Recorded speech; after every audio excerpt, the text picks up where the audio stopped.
Okay, so you want to own a medieval butcher shop. It is the year 1267 in Tulln, a town on the Danube in Lower Austria. A carcass hangs inside your working space. Your knives are ready. Customers will soon enter the market, and almost everything before you can be sold in some form. That is the attraction. A living animal arrives as one purchase. After slaughter, it becomes many possible sales: large cuts, small portions, fat organs, and meat that might be salted, smoked, or dried instead of sold fresh. One animal can supply households with very different purses. If the busiest market day goes well, the carcass can disappear piece by piece while payment accumulates in your hands. But the rules of Tulln contain an awkward restriction. You may not sell the meat on the day the animal is killed. The surviving rule does not tell us why. It may have involved inspection, market order, customary ideas about quality, or something else entirely.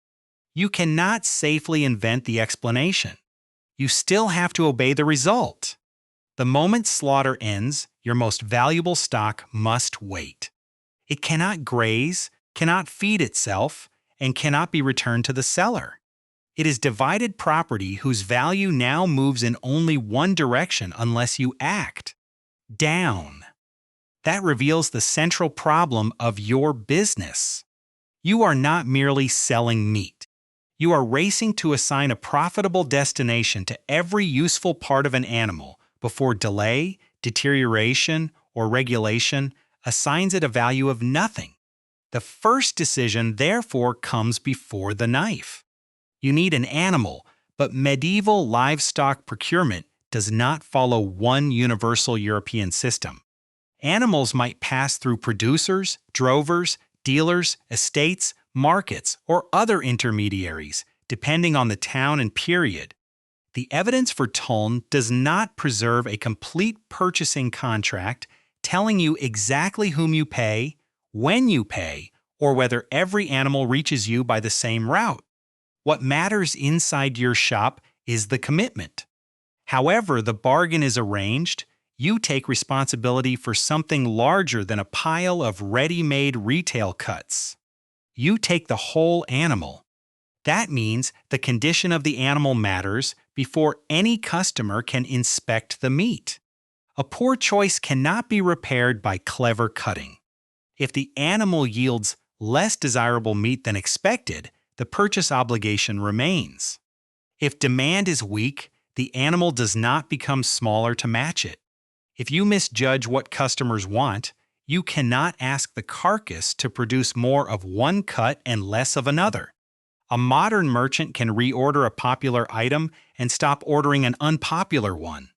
You cannot reorder one part of a carcass without buying the rest of the animal attached to it. So you watch the market before slaughter. Which households are buying? Is demand strong enough for beef, pork, or mutton? Are customers seeking fresh portions? Or is there reason to prepare meat that will endure longer? How much can realistically leave the stall after the required delay?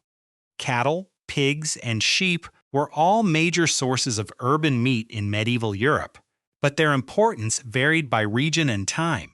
Excavated animal remains from late medieval towns in the southern Low Countries, for example, show beef accounting for more than 2/5 of the relevant assemblages. That does not mean 2/5 of every butcher's revenue came from beef, nor does it tell us what every household ate. Bones are not account books, but they do show that urban butchery could involve substantial cattle processing rather than a picturesque trade in a few small animals.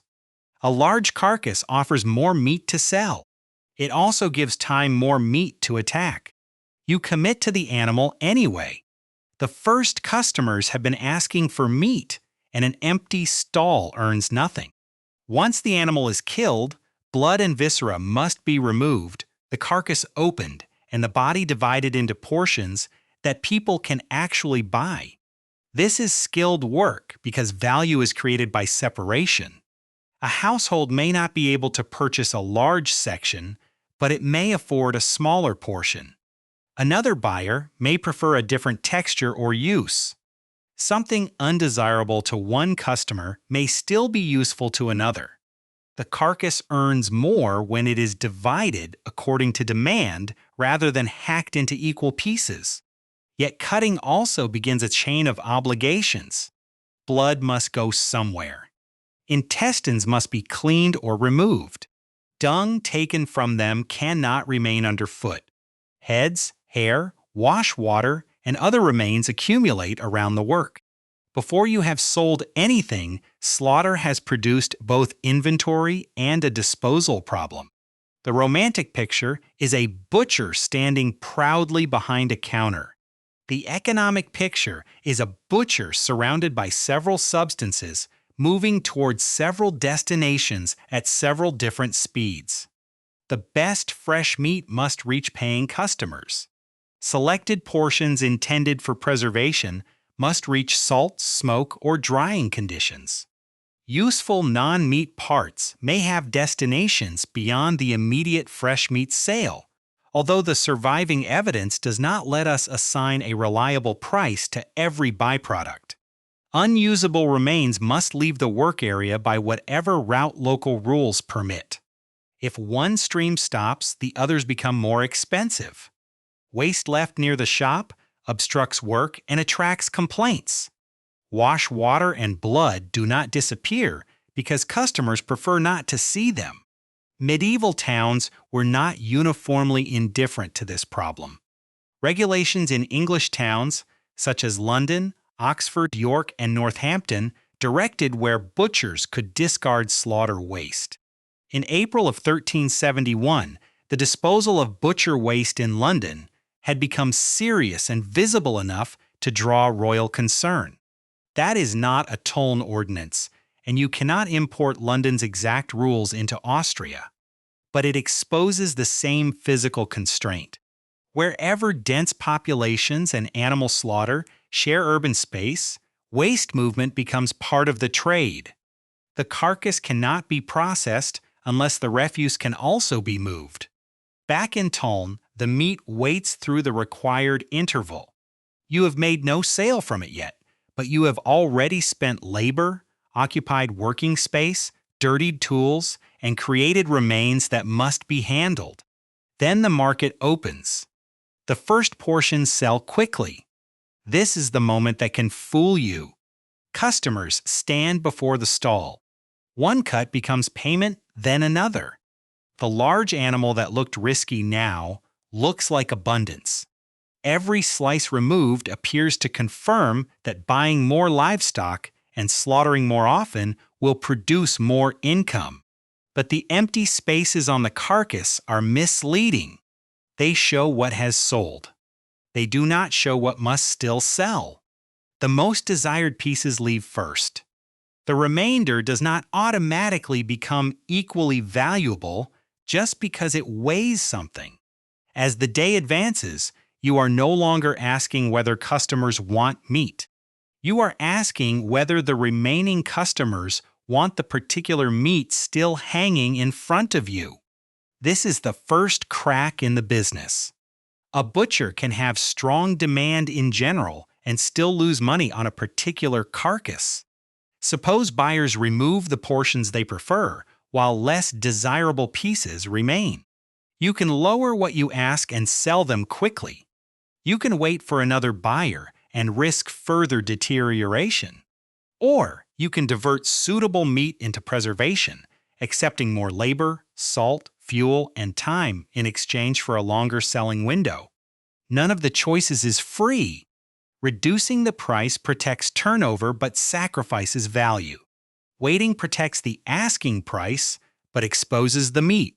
Preserving selected portions can protect the stock, but it converts fresh meat into a different commodity.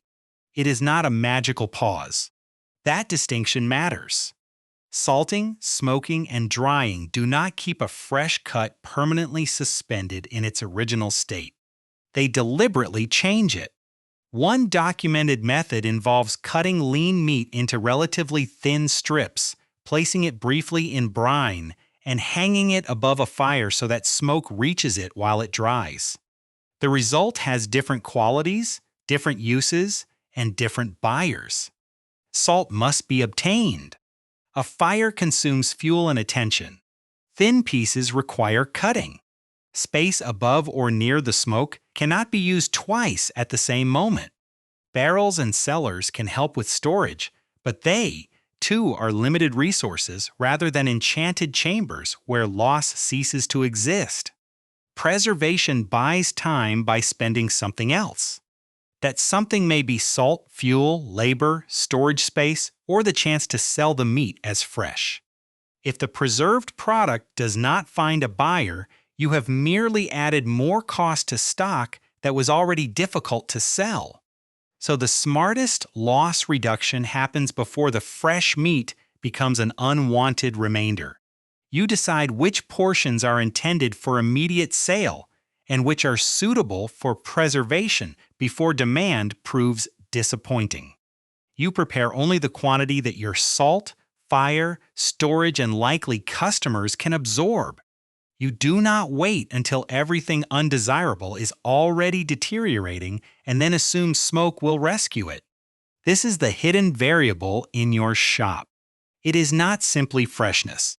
It is allocation. Every useful portion needs a destination early enough for that destination to preserve its value. Fresh sale is one destination. Salting is another. Smoking or drying may be another. Waste removal is also a destination, though it produces cleanliness and legal safety rather than retail income. The animal is profitable only if those paths remain open at the same time. That afternoon, a few cuts still have no buyer. Keeping them at the original asking price offers the possibility of a better sale tomorrow. Yet Tulln's craft rules reportedly allow a master craftsman to seize bad meat found in a butcher's shop. The surviving summary does not define precisely what counted as bad, how often inspection occurred, or what happened after seizure. But the economic consequence is clear enough. Meat that crosses the accepted line may not merely sell cheaply. It can be taken from you. Holding it, therefore, carries two linked risks. Nature can reduce its condition. Authority can reduce its value to zero. You now face the decision that defines the trade. Sell the remaining fresh portions cheaply while they are acceptable, preserve selected pieces at additional cost, or wait in the hope of a better customer. You divide the remainder. Some goes at a lower price. Suitable lean portions are committed to salt and smoke. Anything already doubtful is not treated as future profit merely because you paid for it. The purchase price is gone. Risking confiscation and reputation cannot bring that payment back. It feels like surrendering income. In fact, it protects the next transaction. A customer who cannot trust yesterday's meat becomes harder to win tomorrow. Craft enforcement does more than remove one bad item. It can affect whether your stall remains a credible place to buy. In a town where buyers judge with their eyes, noses, fingers, habits, and the standing of the seller, visible quality is part of market access. The butcher who hides loss inside declining stock may report more inventory to himself for another day. He does not necessarily possess more wealth. He may simply be counting meat that no longer has a safe buyer. The next market cycle begins with a smaller purchase. That sounds like retreat because the previous animal sold well in total. Yet total sales concealed the order of those sales. Preferred portions moved quickly.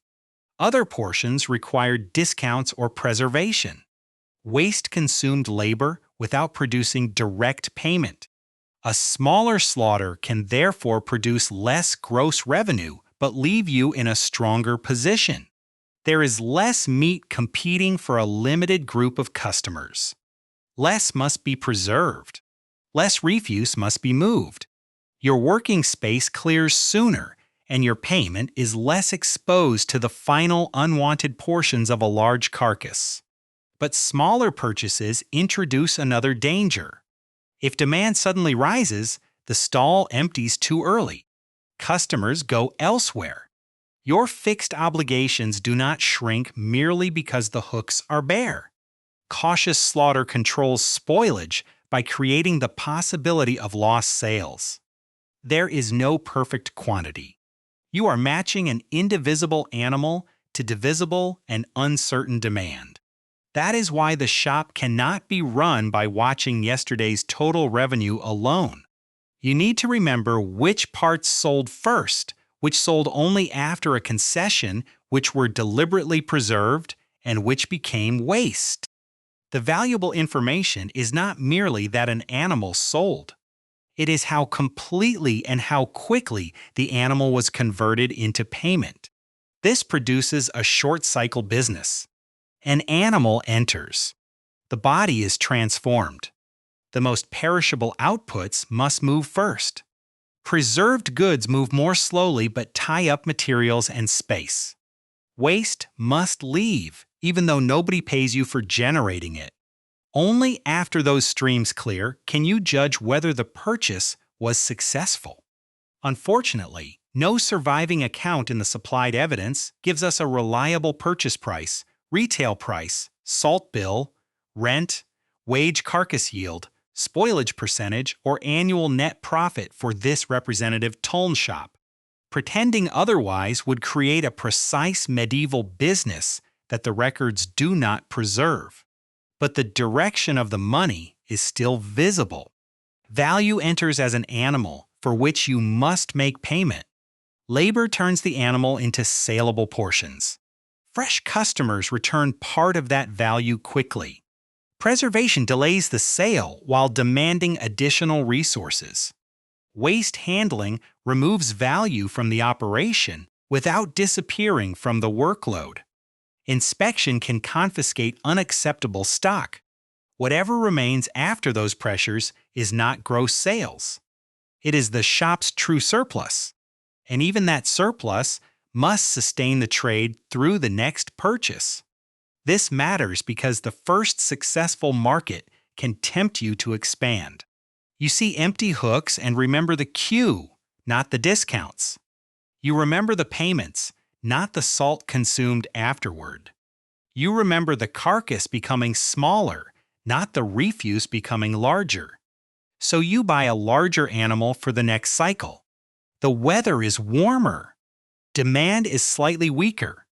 Several households have already purchased what they need. The preferred portions still sell, which initially makes your decision look correct. Then the stall slows. Now several pressures meet on the same day. Fresh stock remains. Preserved stock from the previous slaughter still occupies space. More salt would be needed to transform additional meat. The fire requires fuel and attention. Waste has accumulated again. The next animal cannot enter the same working process cleanly until the remains of this one are cleared. The original problem was supposed to be a shortage of cold storage. The deeper problem is congestion. You have too many forms of unfinished value competing for the same labor, space, and customers. Fresh meat waits for buyers. Preserved meat waits for later buyers. Refuse waits for removal. Each delay blocks the next stage. This is how a small mistake grows. Buying too much produces excess fresh meat. Excess fresh meat increases preservation work. Preservation occupies storage and consumes salt and fuel. The extra slaughter produces more waste. All of that reduces the capacity available for the next profitable animal. The damage does not require one spectacular disaster. It can arrive as a sequence of reasonable decisions made slightly too late. You could respond by cutting prices sharply. That converts stock into payment and clears space, but frequent discounting teaches customers to wait. You could preserve more, but only if there is future demand for preserved meat and sufficient supplies to prepare it properly. You could maintain the original price, but the condition of the product and the possibility of seizure place a limit on patience. The most effective response is less dramatic. Use slow slaughter. That does not mean abandoning the business. It means refusing to confuse physical capacity with economic capacity. You may be able to kill and cut another animal. The shop is not economically ready if the previous animal has not yet found destinations. You also change how you view preservation. It is no longer an emergency graveyard for everything that fails to sell. Selected meat enters the curing process intentionally. The likely preserved demand influences the purchase before slaughter. Salted or smoked meat becomes a planned product line, not evidence that the fresh trade went wrong. This makes the operation more stable, but not effortless.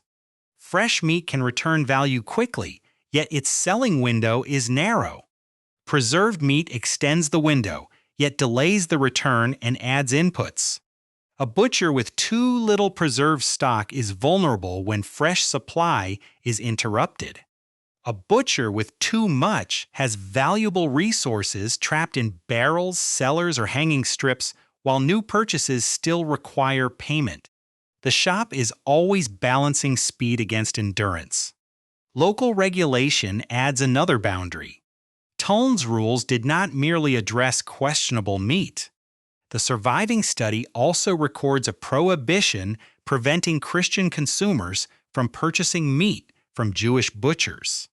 The exact authority, enforcement, duration, and practical reach of that restriction are not fully visible in the summary. Its economic effect, however, is unmistakable.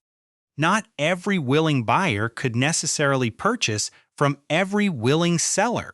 Market access could be divided by religious discrimination as well as quality, price, and location. For the excluded butcher, reducing spoilage might be harder because a portion of demand was legally or socially blocked. For the protected seller, reduced competition might help access to customers, but it did not stop meat from deteriorating or remove the need to clear the carcass. Regulation could change who was allowed to trade. It could not repeal time. After several cycles, your stall no longer appears to be a simple place where meat is exchanged for payment. It is a junction connecting livestock supply, skilled cutting, customer demand, preservation materials, storage space, craft authority, and urban waste removal. The knife is important, but it is not the decisive tool. The decisive tool is the schedule. You need slaughter to occur close enough to likely sale that fresh meat retains value, but within the local rule delaying sale until after the day of killing. You need preservation to begin early enough to work as an intended transformation. You need waste removed before it obstructs the next cycle or brings official complaint. And you need the next purchase to wait until labor and space are ready. This also explains why refrigeration would be the wrong lens through which to judge the shop. You are not attempting to imitate a modern chilled display with inferior equipment. Your business is organized around a different rhythm. Live animals, fresh meat, cured meat, and waste each have their own clock. Instead of stopping all those clocks, you coordinate them. The fresh clock is shortest. The preserved clock is longer but more expensive to create. The waste clock produces no sale at all, yet ignoring it can threaten every other sale. Near the end of the season, 3 possible futures emerge from one decision: how much livestock you commit to before you know exactly how demand will divide the carcass. In the favorable future, you purchase cautiously, customers arrive as expected, and the preferred cuts sell without leaving an impossible remainder. Selected portions were intended for salt or smoke from the beginning. Waste leaves promptly. Inspection finds nothing unacceptable. You sacrifice the chance of spectacular volume, but most of the animal becomes payment or planned preserved stock. In the ordinary future, demand is uneven. Some portions require lower prices, and preserved meat occupies your resources longer than you would like. The shop continues because you restrain the next slaughter until the previous stock has cleared. Your reward is not effortless wealth. It is the ability to keep buying, cutting, and selling without one weak market day destroying the cycle. In the broken future, early sales convince you to expand. You slaughter faster than the town can absorb the full animals. Preferred cuts disguise the growing pile of difficult stock. Preservation begins too late and consumes more salt, fuel, labor, and space. Waste movement falls behind. Then questionable meat is seized, or must be discarded before it is seized. Payment expected from the final portions never arrives, but the cost of the animal remains. The first dangerous sign was not a foul smell. It was the moment your unsold portions began growing faster than your customers. Now return to the carcass hanging in the shop on that first morning. At the beginning, it looked like a single valuable object waiting to become money. Now you can see several competing claims inside it. Customers want particular portions. Preservation demands suitable meat and additional resources. Regulation claims authority over quality and sale. The town requires the remains to go somewhere. Time takes whatever nobody else claims soon enough.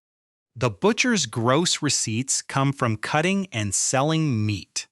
His usable surplus depends on how completely he converts the entire purchase, how little acceptable value is lost, how much preservation costs, and how quickly the shop becomes ready for the next animal.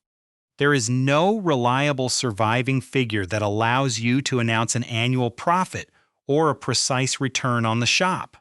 But there is a reliable test of whether the operation is healthy. Do not count how much meat entered.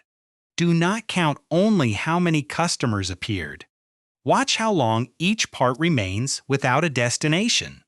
That is where the business either survives or rots. A medieval butcher does not make money by owning meat. He makes money by deciding what every part must become before time decides for him.